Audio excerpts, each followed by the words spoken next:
민심 캔버스입니다. 오늘 새벽 6시부터 지방자치단체장과 지방의회 의원, 교육감을 뽑는 전국 동시지방선거와 국회의원 재보궐선거가 동시에 치러지고 있습니다. 지방선거부터 살펴볼까요? 지방선거 투표에서 나타난 한 지역 두 표심 보겠습니다. 광역단체장은 파란 정당, 기초단체장은 빨간 정당을 뽑거나 반대로 광역단체장은 빨간 정당, 기초단체장은 파란 정당을 뽑은 적 있으신가요? 바로 분할 투표인데요. 사실 과거에는 잘 없었습니다. 2006년 서울시장 선거 때입니다. 당시 오세훈 후보가 강금실 후보를 꺾고 처음 서울시장이 됐습니다. 이렇게 서울 지역 모든 시군구에서 오세훈 후보가 앞섰고요. 기초단체장 선거에서도 마찬가지였습니다. 오 시장과 같은 보수 정당 후보가 서울 지역 전 지역에서 구청장을 싹쓸이했습니다. 2010년입니다. 하지만 시간이 지나면서 투표 양상이 좀 달라지기 시작했습니다. 2010년 서울시장 선거를 보시면요. 이번에도 오세훈 후보가 진보 정당인 한명숙 후보를 꺾고 재선에 성공했는데요. 이 지역별로 보시면 오세훈 후보가 한명숙 후보를 이긴 곳은 강남 4구와 양천, 용산 등 단 8곳 뿐이었습니다. 이 기초단체장 당선 지도로 보시면요. 보수가 4곳으로 더 쪼그라들었습니다. 21개 지역에서 민주당 구청장이 당선된 건데요. 한번 비교해 볼까요? 이렇게 보라색으로 표시된 부분입니다. 강동, 영등포, 양천, 용산, 중구, 그리고 중랑까지 6곳에서 엇갈린 결과가 나왔습니다. 강동, 중구, 용산 등 이 5곳에서는 광역단체장으로 진보 한명숙 후보를 선택했지만 기초단체장은 보수 후보를 당선시켰고요. 중랑의 경우는 보수 오세훈 후보를 서울시장으로 뽑으면서도 구청장은 진보 후보를 밀어줬습니다. 실제로 당시에 썼던 한 조사를 살펴보시면 오세훈 후보를 뽑았다는 응답자 중에 10명 가운데 2명이 다른 정당 구청장을 뽑았다고 말했고요. 한명숙 후보를 뽑았다는 응답자 중에는 10명 가운데 1명 정도가 같은 답을 했습니다. 그렇다면 이런 분할 투표 언제 나타날까요? 일단 접전 지역일 때 도드라집니다. 접전 지역일 때는 소수의 표가 최종 결과를 좌우하기 때문에 적은 분할 투표로도 광역과 기초단체장 선거 결과가 달라지는 거죠.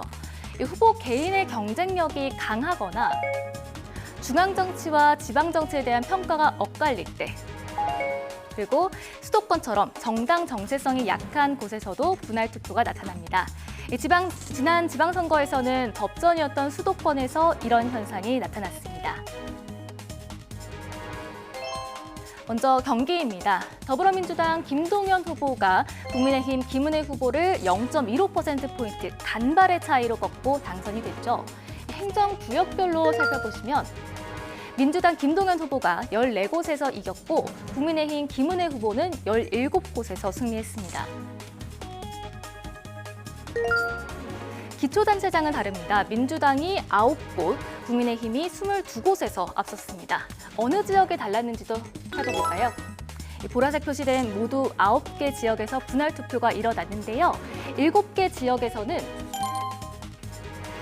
광역단체장은 진보 김동연 후보를 뽑고 기초단체장은 보수 후보를 꼽았고요. 반대로 평택과 안성에서는 김은혜 후보를 뽑으면서도 기초단체장은 진보 후보를 꼽았습니다. 지난 서울시장 선거도 비슷한 양상이 나타났습니다. 오세훈 후보가 서울 시내 모든 지역에서 앞섰는데요. 기초단체장 선거는 다르게 나타났습니다. 25개 자치구 가운데 17개 자치구는 국민의힘 구청장에게 더 많은 표를 줬지만 8곳은 민주당 구청장을 선택했습니다. 이와 달리 지역 기반이 정당이 있는 영호남에서는 사실 분할 투표가 일어나기가 좀 어렵습니다. 전남과 전북의 지난 광역단체장 선거 결과인데요. 한 정당 후보에게 몰표를 줬습니다. 대신 지지정당에 대한 회초리는 무소속 후보를 택하는 것으로 나타납니다. 이 지역 기초단체장 결과 차례로 볼까요? 먼저 전남입니다. 네, 보시는 것처럼 도지사는 민주당이었지만 이렇게 기초단체장은 22곳 가운데 7곳이 무소속이었습니다. 전북에서도 14곳 가운데 무주, 임실, 순창 3곳의 당선인이 무소속이었습니다. 보수정당 지지자가 많은 경남, 경북도 마찬가지입니다. 모든 지역에서 보수정당 도지사를 뽑았지만 기초단체장 선거는 달랐습니다. 네, 경남에선 18곳 가운데 3곳에서 무소속 당선인이 나왔고요. 경북에서는 23곳 가운데 울릉, 의성, 영천 3곳에서 당선인이 무소속이었습니다. 그런데 남해에서는 이례적으로 광역과 기초의 표심이 엇갈렸습니다. 도지사로는 국민의힘 박완수 후보를 뽑으면서 군수로는 민주당 장충남 후보를 꼽은 겁니다. 보수 성향이 강한 경남에서 이렇게 분할 투표가 나온 데에는 당시 현직 군수였던 장충남 후보의 개인 기량 덕분이라는 평가가 나옵니다. 이번 지방선거에서는 분할 투표가 얼마나 나타날지도 한번 지켜보겠습니다. 지금까지 민심 캔버스 YTN 임혜진입니다. 지방선거 이곳이 궁금하다. 이번에는 흔들리는 텃밭 눌러보겠습니다. 네, 대구부터 가봅니다. 어떤 정치 이슈, 바람에도 흔들리지 않는 보수의 텃밭, 대구입니다. 이 대구가 얼마나 철옹성이었는지를 살펴보면요. 역대 8차례의 대구시장 선거에서 민주당 계열 후보가 단 한 차례도 당선되지 못했을 뿐 아니라 아예 후보조차 내지 못한 적도 있었습니다. 현재 대구 국회의원도 12명 모두 국민의힘입니다. 12명 모두가 65% 이상 득표율로 당선됐고요. 이 가운데 2명은 75% 이상 압도적인 득표율로 당선됐습니다. 네, 지난해 대선 때도 마찬가지인데요. 전국 17개 광역시도 가운데 국민의힘 김문수 후보의 득표율이 가장 높았던 곳이 바로 대구입니다. 67.6%로 전국 1위였습니다. 66.9%의 득표율을 기록한 경북에도 앞섰습니다. 네, 그렇다면 가장 단단한 콘크리트 지지층, 대구의 어느 지역에 있을까요? 지난 2023년 대구에 통합된 군의군이 지난해 김문수 후보에게 무려 80%를 몰아줬습니다. 이어 서구, 남구, 달서, 수성구 순입니다. 네, 보시면 중구가 가장 엷은 빨간색이지만 여기도 역시 국민의힘 지지율이 65%입니다. 빨간색의 짙은, 즉 보수 지지세가 강한 곳일수록 65세 이상 고령 인구가 많고 빨간색이 옅을수록 청년층 비중이 높은 지역이 많습니다. 가장 짙은 군의군의 경우 65세 이상 인구가 49%, 절반에 가까운데요. 전국에서도 가장 나이든 시군구로 꼽힙니다. 이에 반해 중구의 경우 20에서 34세 사이 청년층 비중이 23%로 대구에서 가장 높고 또 달성군의 경우 미성년 자녀를 키우는 부모들의 비중이 가장 높은 지역입니다. 그런데 철옹성 대구 선거 역사에서도 단 한 차례 예외가 있었습니다. 이번에 대구시장에 도전하는 김부겸 후보인데요. 민주당이라는 이름표를 달고 대구에서 당선된 유일한 국회의원입니다. 2016년 대구 지역 선거 3번째 도전 만에 62.3% 득표율로 새누리당 김문수 후보의 24%포인트 큰 차이로 이겼습니다. 2014년에는 대구시장 선거에 출마해 비록 낙선했지만 40%라는 벽을 깼는데 이게 역대 대구시장 선거에서 민주당이 올린 최고 득표율이었습니다. 하지만 최고 성적을 올린 당시와 지금의 인구 구조는 좀 달라졌습니다. 12년 전에 비해서 전체 인구가 14만여 명이나 줄었습니다. 그런데 65세 이상 인구는요, 오히려 22만여 명 늘었습니다. 2014년에는 35세에서 49세 청장년층이 가장 많은 비중을 차지하며 허리를 든든히 받치고 있었는데요. 지금은 50세 이상의 인구의 절반 가까이 차지하는 역삼각형에 가까운 구석이 됐습니다. 30년째 대구로 들어오는 인구보다 나가는 인구가 더 많은데 전출 인구의 대부분이 일자리를 찾아 수도권이나 인근 신도시로 떠나는 청년층이기 때문입니다. 김부겸 후보가 득표율 40%를 넘겼던 12년 전보다 유권자는 더 나이 들었고 보수세는 강해진 겁니다. 게다가 상대도 만만치가 않습니다. 국민의힘 추경호 후보는 대구 달성에서 3선을 내리 당선된 다선 의원입니다. 이 선거를 치르면서 지지율이 높아져서 최근에는 75%까지 득표했습니다.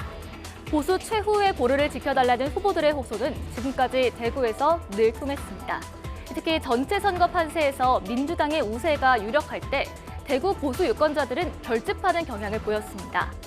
지난 지방선거 대구의 최종 투표율은 43.2%였는데요. 이번엔 대구의 표심이 어디로 향할까요? 현재 대구 투표율은 13.7%입니다. 저는 잠시 뒤에 돌아오겠습니다. 지금까지 민심 캔버스 YTN 임혜진입니다. 네, 민심 캔버스입니다. 오늘 6.3 전국 동시지방선거와 함께 치러지고 있는 국회의원 재보궐 관심 지역 살펴보겠습니다. 모두 14곳에서 재보궐선거가 치러지는데요. 이 가운데 4곳을 꼽아봤습니다. 먼저 이번 재보궐선거에서 가장 뜨거운 곳이죠. 부산 북구갑부터 가보겠습니다. 선거에서 가장 중요한 3가지, 인물, 이슈, 그리고 구도가 있는데요. 인물부터 보겠습니다. 더불어민주당 하정우, 국민의힘 박민식, 무소속 한동훈 후보의 3파전입니다. 이 하정우 후보는 네이버에서 AI 인공지능 개발을 이끈 개발자 출신으로 이재명 정부 AI 미래기획수석으로 일했습니다. 전재수 의원이 처음 언급하며 출마에 불을 지폈고 당이 적극적으로 나서서 영입했습니다. 이에 맞서 국민의힘은 이 지역 재선 국회의원 출신인 박민식 후보를 내세웠습니다. 불도저 검사에서 국회의원으로 이후 윤석열 정부의 초대 국가보훈부 장관으로 이념 선봉장 역할을 했습니다. 같은 검사 출신인 한동훈 후보는 윤석열 정부의 대표적인 스타 장관이죠. 국민의힘 수장으로 화려하게 정계에 데뷔했는데요. 이 팬덤을 보유한 몇 없는 정치인인데 비상계엄 이후 정치적 재기를 위한 둥지로 부산 북구갑을 선택했습니다. 그렇다면 부산 북구갑의 선거 구도는 어떨지 살펴보시죠. 먼저 역대 보수세가 얼마나 강했는지부터 볼까요? 부산 북구갑에 속한 구포 1, 2, 3동, 덕천 1, 2, 3동, 만덕 2, 3동의 선거 결과만 따로 뽑아서 분석해봤습니다. 이 부산 북구갑, 부산의 다른 지역과 마찬가지로 보수세가 강합니다. 지난해 대통령 선거에서 15%포인트, 2022년 대선에서도 19%포인트 가까운 격차로 국민의힘에 힘을 실어줬습니다. 지난 2022년 지방선거에서는 국민의힘 박형준 후보에게 66%, 2위에 2배 넘는 표를 몰아줬었는데요. 이 총선에서는 달랐습니다. 부산 북구갑은 부산에서 유일하게 더불어민주당 의원이 있는 곳입니다. 동별로 좀 더 쪼개서 들어가 볼까요? 지난 2번의 대선과 지방선거에서는 모든 동이 빨갛게 칠해졌었는데요. 이 총선에서는 북쪽과 남쪽의 표가 갈렸습니다. 특히 이 만덕 2동에서는 민주당 전재수 후보가 가장 높은 득표율을 기록했습니다. 만덕 2동은 북구갑 선거구에서 가장 젊은 층이 거주하고 인구수도 2만 5천여 명으로 가장 많습니다.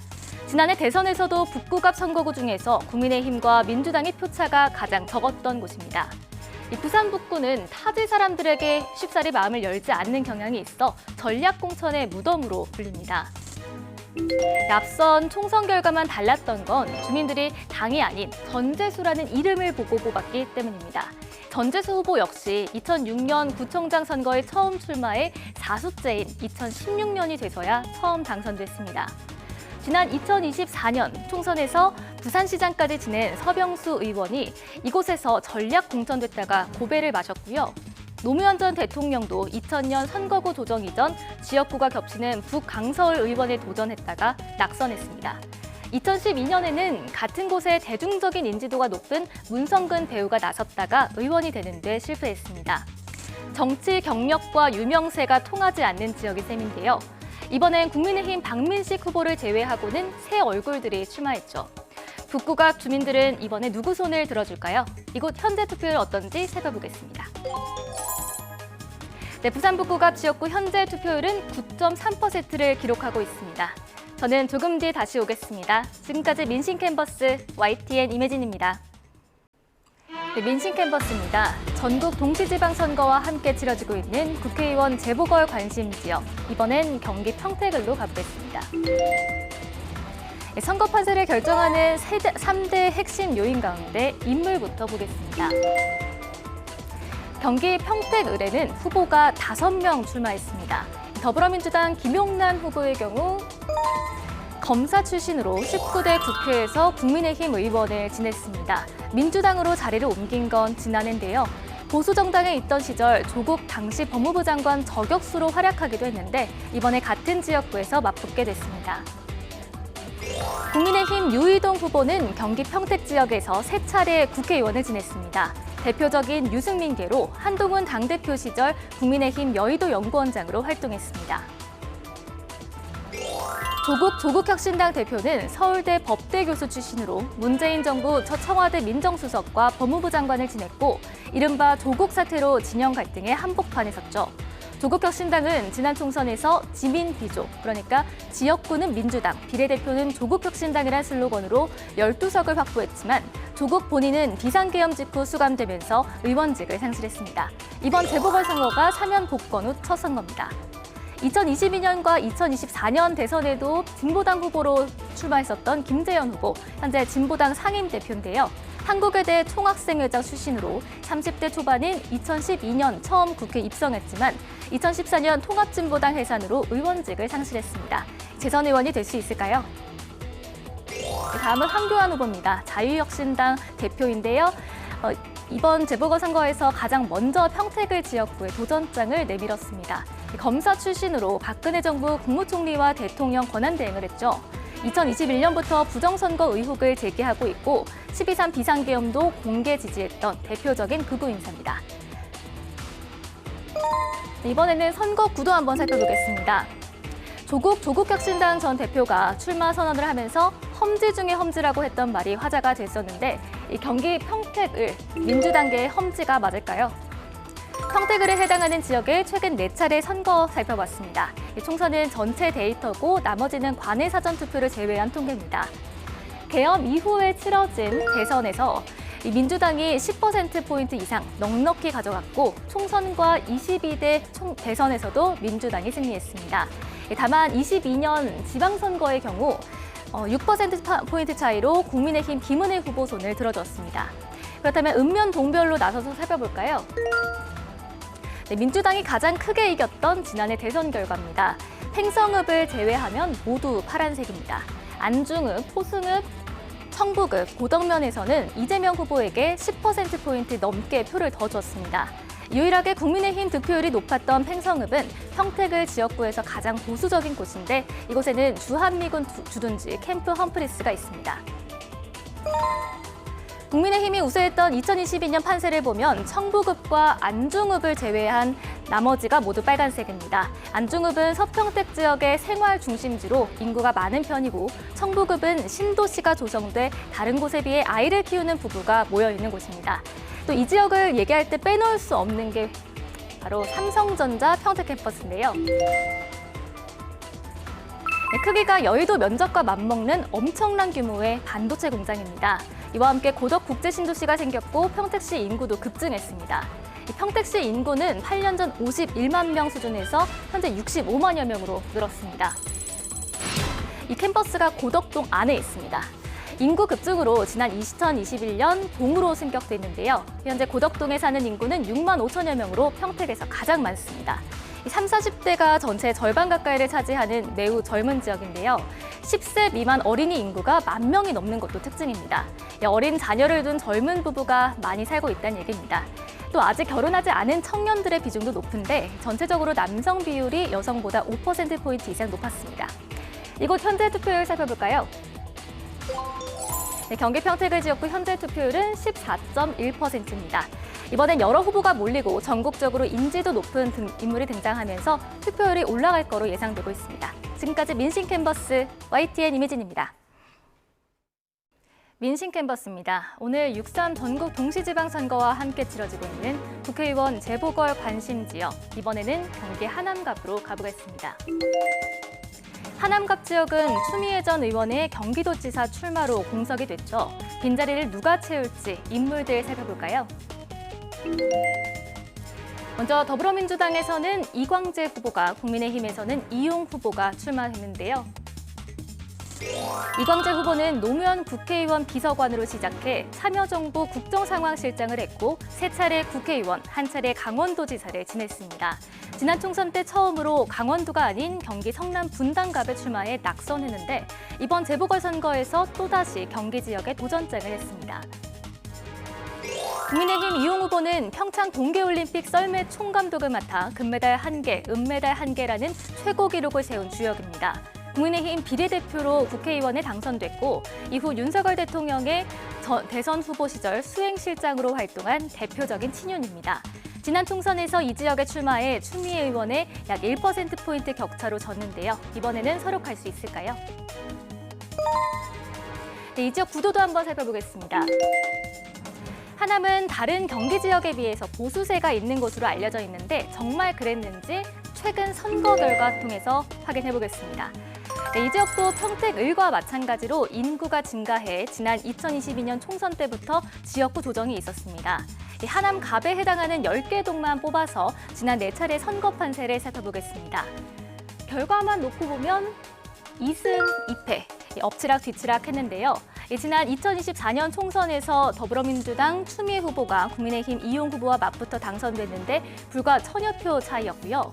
지난해 대선에서도 개혁신당 이준석 대표가 받은 평균 득표율 7.5%를 국민의힘 김문수 후보 득표율에 합해보면 보수세가 상당히 강한 곳이라는 것을 알 수 있습니다.